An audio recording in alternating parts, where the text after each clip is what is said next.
இன்றைக்கி நம்ம பார்க்க போகிற ரெசிபி வந்து ரொம்பவே ஈஸியான ஒரு சிம்பிளான சமோசா ரெசிபி. இந்த சமோசா வந்து நம்ம மைதா வச்சு செய்ய போகிறதுல அப்பளம் வச்சு செய்ய போகிறோம். ஒரு 5 மினிட்ஸில் டக்குன்னு ரெடி ஆகிடும். ஸோ வாங்க பார்க்கலாம். ஃபஸ்ட் ஒரு பவுலில் 1 கப் அவல் எடுத்துக்கோங்க.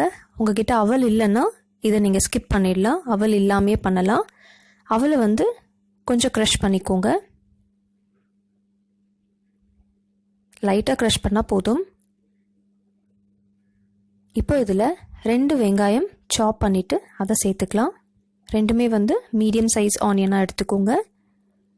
இப்போ இதில் ஒரு 2 டேபிள் ஸ்பூன் கொத்தமல்லி சின்ன சின்னதாக கட் பண்ணிவிட்டு அதையும் சேர்த்துக்கலாம்.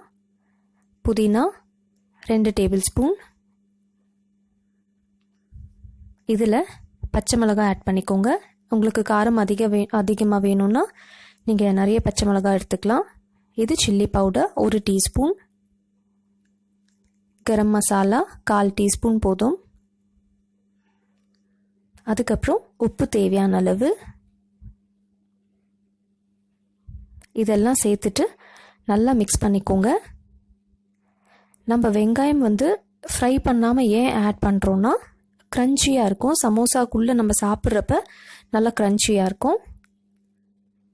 இப்போ நல்லா மிக்ஸ் பண்ணியாச்சு. நல்லா மிக்ஸ் பண்ணிவிட்டு இதை தனியாக எடுத்து வச்சுக்கோங்க.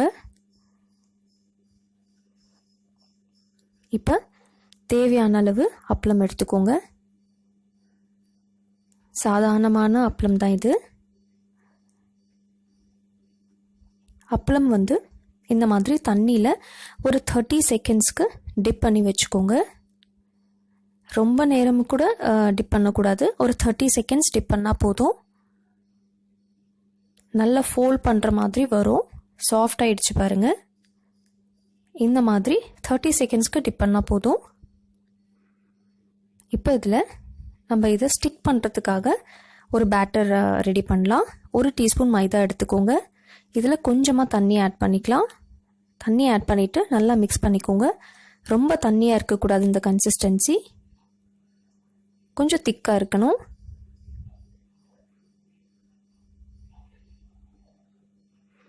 இது வந்து நம்ம சமோசா ஷேப்பில் வந்து ஒட்டுறதுக்காக இது நம்ம பண்ணுறோம்.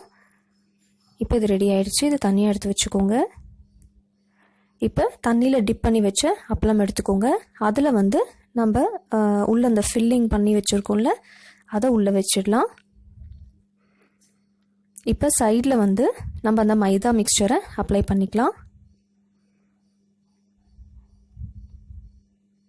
உங்ககிட்ட மைதா இல்லைன்னா நீங்கள் கார்ன்ஃப்ளவர் இல்லாட்டி கோதுமை மாவு கூட எடுத்துக்கலாம்.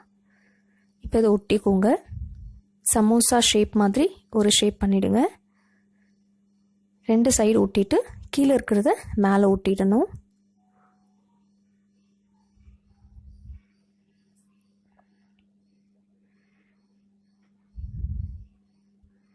அவ்வளோதான். இதே மாதிரி எல்லா சமோசாவும் செஞ்சிடுங்க.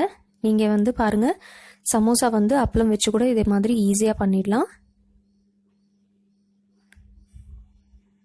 நல்லா ஒட்டியாச்சு. இப்போ இதே மாதிரி மற்ற எல்லா சமோசாவும் ரெடியாக செஞ்சு வச்சுடுங்க. இது செய்கிற டைமில் எண்ணெய் வந்து சூடு பண்ணிக்கலாம். எண்ணெய் சூடான பிறகு மீடியம் ஃப்ளேமில் வச்சு நல்லா கோல்டன் ப்ரௌன் ஆகிற வரலையும் ஃப்ரை பண்ணிக்கோங்க. இது அப்பளம்னால சீக்கிரமாக ஃப்ரை ஆகிடும். நம்ம மைதா வச்சு சமோசா பண்ணுறப்ப வந்து கொஞ்சம் டைம் எடுக்கும். இது வந்து அப்பளம்னால ரொம்ப சீக்கிரமாக ஃப்ரை ஆகிடும். ஸோ மீடியம் ஃப்ளேமில் வச்சுட்டு ஃப்ரை பண்ணிக்கோங்க. நல்லா கோல்டன் ப்ரௌன் ஆன பிறகு வெளியில் எடுத்துடலாம். அவ்வளோதான், ஒரு இன்ஸ்டண்ட்டான சமோசா ரெடி ஆகிடுச்சு. ரொம்பவே சிம்பிளான ரெசிபி, 5 மினிட்ஸில் ரெடி ஆகிடுச்சு. இது டொமேட்டோ கெச்சப் வச்சு சர்வ் பண்ணுங்கள். என் வீடியோ பிடிச்சிருந்துச்சுன்னா லைக் அண்ட் ஷேர் பண்ணுங்கள். உங்கள் ஃபீட்பேக்கை வந்து என்னோட கமெண்ட் பாக்ஸில் கொடுங்க.